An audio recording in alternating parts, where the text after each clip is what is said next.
يخادعون الله والذين آمنوا وما يخدعون إلا أنفسهم وما يشعرون. സൂറത്തുൽ ബഖറയിലെ 9-ാമത്തെ ആയത്താണ് ഇപ്പോൾ ഓതിക്കേൾപ്പിച്ചത്. ഈ ആയത്തിൽ ശ്രദ്ധിക്കേണ്ട ചില കാര്യങ്ങൾ ഇവിടെ സൂചിപ്പിക്കുന്നു. വല്ലദീന ആമനു എന്ന പദങ്ങളിൽ നിർത്താവുന്നതാണ്.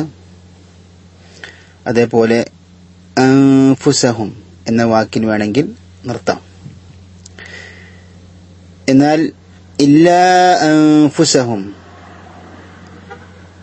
അവിടെ ദീർഘിപ്പിക്കേണ്ടതാണ്. അതിനാണ് അൽ മദ്ദുൽ മുൻഫസിൽ എന്ന് പറയാറുള്ളത്. അഥവാ വേറിട്ട് നിൽക്കുന്ന ദീർഘാക്ഷരം ഒരു വാക്കിലും ശേഷം ഹംസ് വേറെ വാക്കിലുമാകുമ്പോഴാണ് അൽ മദ്ദുൽ മുൻഫസിൽ എന്ന നിയമം വരിക. ഒന്നുകൂടി നമുക്ക് ഈ ആയത്ത് പൂർണ്ണമായും കേൾക്കാം.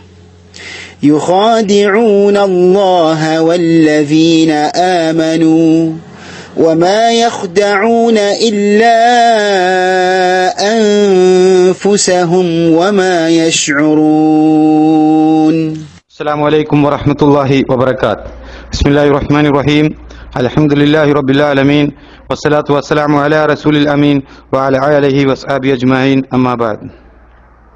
സഹോദരങ്ങളെ, സൂറത്തുൽ ബഖറയിലെ 9-ാമത്തെ ആയത്താണ് ഇന്ന് നമ്മൾ ഇൻഷാ അല്ലാഹ് പഠിക്കാൻ പോകുന്നത്.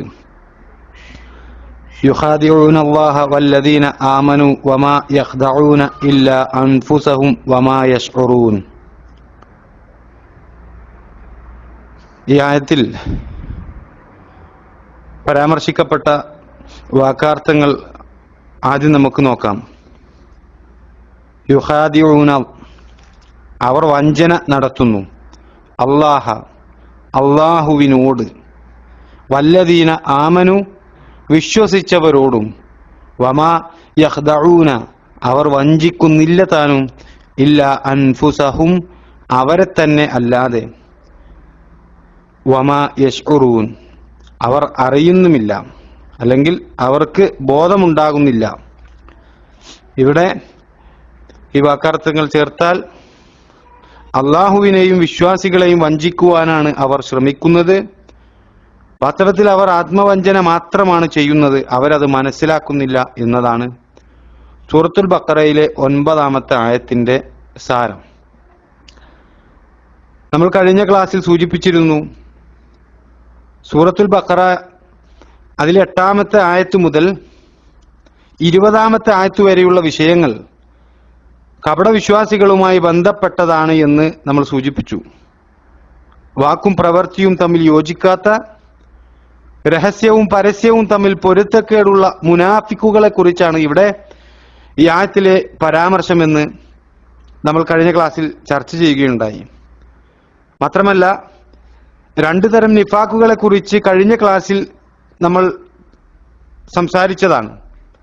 അവിടെ പറഞ്ഞ ഇസ്ലാമിക മില്ലത്തിൽ നിന്നും പുറത്തു പോകുന്ന, ഇസ്ലാമിന്റെ അടിസ്ഥാന വിശ്വാസത്തിൽ തന്നെ വലിയ നിലക്കുള്ള കാപഢ്യം വെച്ചു പുലർത്തുന്ന ആളുകൾ, അതായത് ഉള്ളിൽ പച്ചയായ കുഫറും പുറമേക്ക് ഇസ്ലാമിന്റെ വേഷവും സ്വീകരിച്ചിരുന്ന കപടവിശ്വാസികളെ കുറിച്ച് ഈ ആയത്തുകളിലെ 8 മുതൽ 20 വരെയുള്ള ആയത്തുകളിലെ പരാമർശമെന്ന് നമ്മൾ സൂചിപ്പിക്കുകയുണ്ടായി.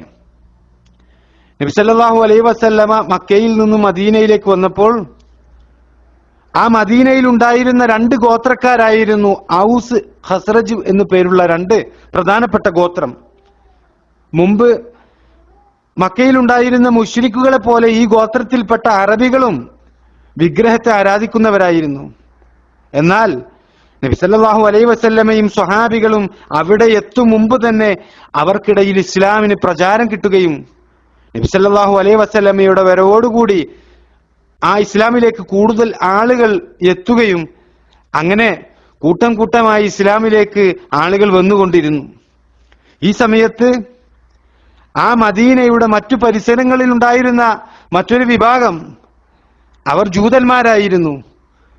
ബനു കൈനുഖാ ബനു നളീർ, ബനു ഖുറൈള എന്ന പേരുകളിൽ 3 ഗോത്രങ്ങളിലായി ഈ ജൂതന്മാർ അറിയപ്പെട്ടിരുന്നു. ഈ ജൂത ഗോത്രങ്ങളെ കുറിച്ച ചരിത്രത്തിൽ രേഖീകരിക്കപ്പെട്ട വസ്തുതകൾ നമ്മൾ മനസ്സിലാക്കേണ്ടതുണ്ട് സഹോദരങ്ങളെ.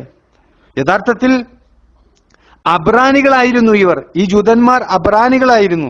അതായത് റോമിന്റെയും അശൂറികളുടെയും മർദ്ദനങ്ങൾ കാരണം ഹിജാസിലേക്ക് ഓടിപ്പോന്ന ഒരു വിഭാഗമായിരുന്നു ഈ അബ്രാനികൾ. പിന്നീട് വേഷത്തിലും ഭാഷയിലും നാഗരികതയിലും ഒക്കെ തന്നെ അവർ അറബ് വൽക്കരിച്ച ഇവർ പിന്നീട് പേരുകളും ഗോത്രങ്ങളും എല്ലാം തന്നെ അറബീകരിക്കുകയാണ് ചെയ്തത്. എന്തിനേറെ ജൂതന്മാർക്കും അറബികൾക്കും ഇടയിൽ വൈവാഹിക ബന്ധങ്ങളും കുടുംബ ബന്ധങ്ങളും നിലവിൽ വന്നിരുന്നു. എന്നാൽ സഹോദരങ്ങളെ, അവരുടെ സ്വഭാവം അടിസ്ഥാനപരമായ ജൂതന്റെ സ്വഭാവം തന്നെയായിരുന്നു. അറബികളെ വളരെ നിസ്സാരരും നിന്ദ്യരുമായി കണ്ടിരുന്ന ഇവർ അവരുടെ സമ്പത്ത് തങ്ങൾക്ക് അനുവദനീയമായി കണ്ടു. തങ്ങളുടെ വംശീയതയും ദേശീയതയും കൈയൊഴിക്കാതെ ഈ ഒരു വിഭാഗം മദീനയിൽ തന്നെ കഴിഞ്ഞുകൂടുകയാണ്. വസ്ത്രങ്ങളും ധാന്യങ്ങളും മദ്യവും മദീനയിലേക്ക് ഇറക്കുമതി ചെയ്ത് മദീനയിലെ വാണിജ്യ രംഗം കൈയടക്കി വെച്ചിരുന്നത് ഈ ജൂത ഗോത്രങ്ങളായിരുന്നു. സാധാരണക്കാരായ അറബികളിൽ നിന്ന് കൊള്ളലാഭമെടുത്ത് പലിശ തിന്നിരുന്ന അറബി നേതാക്കളിൽ നിന്ന് ഭൂമിയും കൃഷിസ്ഥലങ്ങളും പണയം വാങ്ങി പിന്നീട് ആ സ്വത്തുക്കളെല്ലാം ഈ ജൂതന്മാർ സ്വന്തമാക്കി ചതിയും ഗൂഢതന്ത്രങ്ങളും സ്വഭാവമാക്കിയിരുന്ന ഇവർ പരസ്പരം സഹകരിച്ച് കഴിയുന്ന ഗോത്രങ്ങൾക്കിടയിൽ പകയും വിദ്വേഷവും കടത്തിവിട്ട് അവരെ പരസ്പരം ശത്രുക്കളാക്കി മാറ്റി. അത് പലപ്പോഴും വലിയ യുദ്ധത്തിലേക്ക് അവരെ ചെന്നെത്തിച്ചിട്ടുണ്ട്. ഇത്തരം യുദ്ധങ്ങൾ കെട്ടടങ്ങിക്കഴിഞ്ഞാൽ ഇതേ ജൂതന്മാർ തന്നെ അതെല്ലാം കുത്തിപ്പൊക്കുകയും എന്നിട്ടൊന്നും അറിയാത്തവരെ പോലെ അവർ മാറി നിൽക്കുകയും ചെയ്യും. പണം പലിശക്ക് കടം കൊടുത്താണ് യുദ്ധരംഗത്ത് പരാജയപ്പെടുന്ന പല ആളുകളെയും ഈ ജൂതന്മാർ പിടിച്ചു നിർത്തുവാൻ വേണ്ടിയിട്ട് സഹായിച്ചത്. അങ്ങനെ മദീനയെ സംബന്ധിച്ചിടത്തോളം സഹോദരങ്ങളെ, ഈ ജൂതന്മാരുടെ സാന്നിധ്യം അത് വളരെ വലുതായിരുന്നു എന്നുള്ളത് നമ്മൾ മനസ്സിലാക്കേണ്ടതുണ്ട്. അവരുടെ പല ചെയ്തികളും കാരണം ഇസ്ലാമിന് വലിയ വലിയ പ്രയാസങ്ങൾ പിൽക്കാലത്തുണ്ടായിട്ടുള്ളത് അത് ചരിത്രം പറയുന്നതാണ്. നമുക്കെല്ലാം അറിയുന്ന കാര്യമാണ് അത് എന്നർത്ഥം. മദീനയിൽ അറബികളുടെ ഇടയിലുള്ള ഗോത്രങ്ങളുമായി ഈ ജൂതന്മാർക്കുള്ള സഹകരണം സഹോദരങ്ങളെ, ഈ വിഷയം ചർച്ച ചെയ്യുമ്പോൾ നമ്മൾ മനസ്സിലാക്കേണ്ടതുണ്ട്.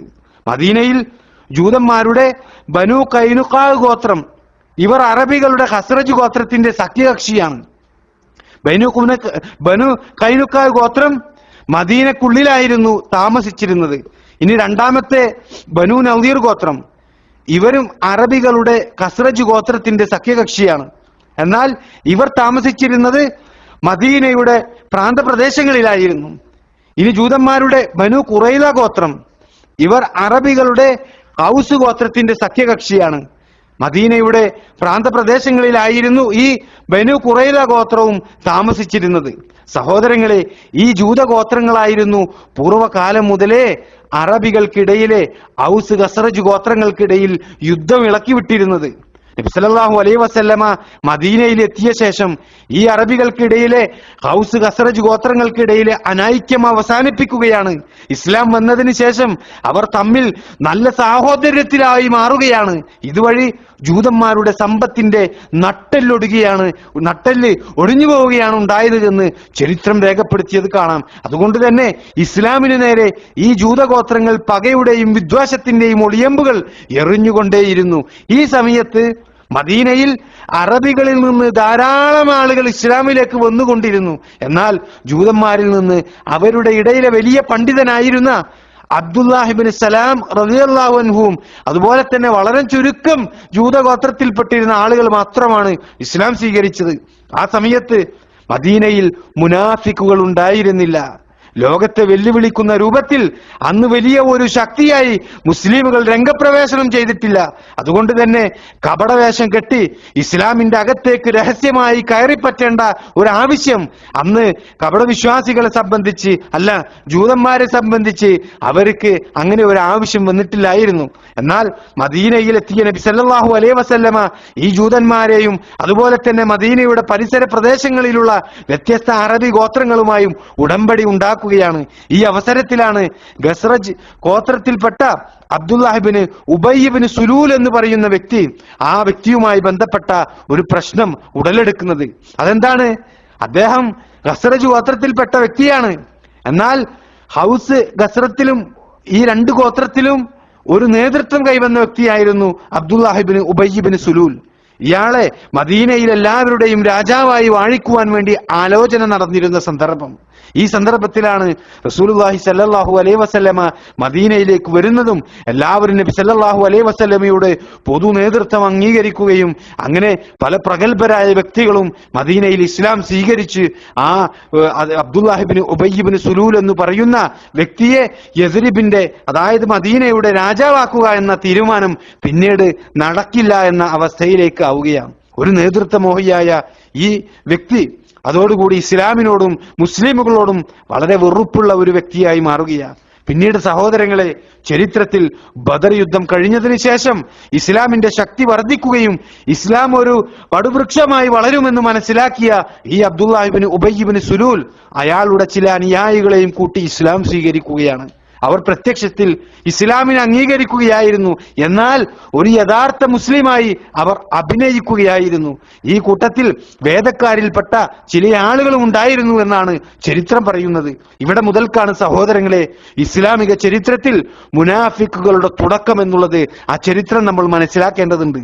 ഈ കപട വിശ്വാസികളുടെ അണിയറ പ്രവർത്തനങ്ങൾ കാരണം ഇവരുടെ അംഗസംഖ്യ മദീനയിലും അതിന്റെ ചുറ്റുപ്രദേശങ്ങളിലുള്ള അഹ്റാബികൾക്കിടയിൽ, അതായത് കാട്ടറബികളായി താമസിച്ചിരുന്ന മദീനയുടെ അടുത്ത പ്രദേശത്ത് താമസിച്ചിരുന്ന ആളുകൾക്കിടയിലേക്കും വ്യാപിക്കുകയാണ്. നിങ്ങൾ നോക്കൂ, ഇവിടെ മക്കയിൽ നിന്ന് മദീനയിലേക്ക് ഹിജ്റ ചെയ്തു വന്ന മുസ്ലിമുകൾ, അവരിൽ ആരും തന്നെ കപടവിശ്വാസികളായി രംഗപ്രവേശനം ചെയ്ത ആളുകളിൽ നമുക്ക് കാണാൻ കഴിയുകയില്ല. എന്നാൽ എന്താ അതിന്റെ കാരണം മറ്റുള്ളവരുടെ നിർബന്ധത്തിനോ സ്വാധീനത്തിനോ വഴങ്ങി ഇസ്ലാം സ്വീകരിച്ച ആളുകളല്ലായിരുന്നു അവർ. മറിച്ച് ഇസ്ലാം ബോധ്യപ്പെട്ട് അള്ളാഹുവിൽ നിന്നുള്ള പ്രതിഫലം ആഗ്രഹിച്ചുകൊണ്ടാണ് മക്കയിൽ നിന്നും മദീനയിലേക്ക് വന്ന മുഹാജിറുകൾ അവർ ഇസ്ലാം സ്വീകരിച്ചിട്ടുള്ളത്. ഇബ്നു കസീർ റഹിമഹുല്ലാ ഈ ചരിത്രമൊക്കെ വളരെ വിശദമായി കൊണ്ട് അദ്ദേഹം പഠിപ്പിക്കുന്നുണ്ട് സഹോദരങ്ങളെ. എന്നാൽ ഇനി നമ്മൾ ഇന്ന് നമ്മൾ പഠിക്കുന്ന ആയത്തിലേക്ക് വന്നു കഴിഞ്ഞാൽ അബ്ദുല്ലാഹിബ്നു ഉബയ്യിബ്നു സുലൂലും അയാളുടെ അനുയായികളും യഥാർത്ഥത്തിൽ അവിശ്വാസികൾ തന്നെയാണ്. എന്നാലും ആ ആളുകളെ സംബന്ധിച്ച് അവർ പുറത്തേക്ക് ഇസ്ലാം സ്വീകരിച്ച് മുസ്ലിമായിട്ടാണ് അവർ മദീനയിൽ കഴിഞ്ഞുകൂടിയത്. ആ സ്ഥിതിക്ക് അവരുടെ പുറത്തേക്കുള്ള അവസ്ഥ പരിഗണിച്ച് ആരും വഞ്ചിതരാകേണ്ട എന്ന് അല്ലാഹു സുബ്ഹാനഹു വ തആല ഓർമ്മപ്പെടുത്തുകയാണ്. ഓർക്കാപ്പുറത്ത് ഈ കപടവിശ്വാസികൾ മൂലം പല അനിഷ്ട സംഭവങ്ങളും ഉണ്ടാകുവാൻ സാധ്യതയുണ്ട്. ഇത് മനസ്സിലാക്കിയ അല്ലാഹു സുബ്ഹാനഹു വ തആല വിശ്വാസികളെ അക്കാര്യം ത്വരപ്പെടുത്തുകയാണ് അല്ലാഹു ഈ ആയത്തിലൂടെ ചെയ്യുന്നത്. കപടവിശ്വാസികളായ ഇത്തരം ആളുകളുടെ അഭിനയത്തിൽ ശുദ്ധന്മാരായ ചില സത്യവിശ്വാസികൾ ചിലപ്പോൾ കബളിപ്പിക്കപ്പെട്ടേക്കും. എന്നാൽ സത്യവിശ്വാസികൾ തത്വത്തിൽ വഞ്ചിതരാകുന്ന ആളുകളല്ല. അള്ളാഹുവിന്റെ കക്ഷികളായ സത്യവിശ്വാസികളോട് കപടവിശ്വാസികൾ നടത്തുന്ന വഞ്ചന യഥാർത്ഥത്തിൽ അള്ളാഹുവിനോട് നടത്തുന്ന വഞ്ചനയാണ്. ഇത്രയും നിന്ദ്യമായ ഇവരുടെ കാപട്യം കാരണം ഈ ലോകത്തെ ചില താൽക്കാലിക നേട്ടങ്ങൾ മാത്രമാണ് കപടവിശ്വാസികൾ ലക്ഷ്യം വെക്കുന്നത്. എന്നാൽ എന്തായിരിക്കും ആ കപടവിശ്വാസികൾക്ക് അതിന്റെ ഫലം കിട്ടാൻ പോകുന്നത്? അതിന്റെ ഫലം പരലോകത്തിൽ അള്ളാഹുവിൽ നിന്നുള്ള കഠിനമായ ശിക്ഷയാണ്. ശരിയായ ഈമാൻ കയ്യെത്തും ദൂരത്തുണ്ടായിട്ടും ചിന്തയെയും ബുദ്ധിയെയും തൊട്ടുരമ്മി ഹിദായത്ത് നിലകൊണ്ടിട്ടും അവർ അവയെ ധാർഷ്ട്യത്തോടുകൂടി അവഗണിക്കുകയാണ് ചെയ്തത്. അതിനാൽ തങ്ങൾക്ക് വേണ്ടി സ്വയം തെരഞ്ഞെടുത്ത ആ കൂരിരുട്ടിന്റെ അനന്തര ഫലങ്ങൾ ഈ കപടവിശ്വാസികൾക്ക് ആസ്വദിക്കേണ്ടി വരും. അപ്പോൾ ഇവിടെ ഈ ലോകത്ത് കപടവിശ്വാസികൾ നടത്തുന്ന വഞ്ചന അത് യഥാർത്ഥത്തിൽ ബാധിക്കുന്നത് അതേ കപടവിശ്വാസികൾക്ക് തന്നെയാണ്. ഇതൊന്നും ആ കപടന്മാരായ ആളുകൾ മനസ്സിലാക്കുന്നില്ല, ആ കപടന്മാരായ ആളുകൾ ഗ്രഹിക്കുന്നില്ല എന്നാണ് അല്ലാഹു സുബ്ഹാനഹു വ തആല ഈ ആയത്തിലൂടെ സൂചിപ്പിക്കുന്നത്.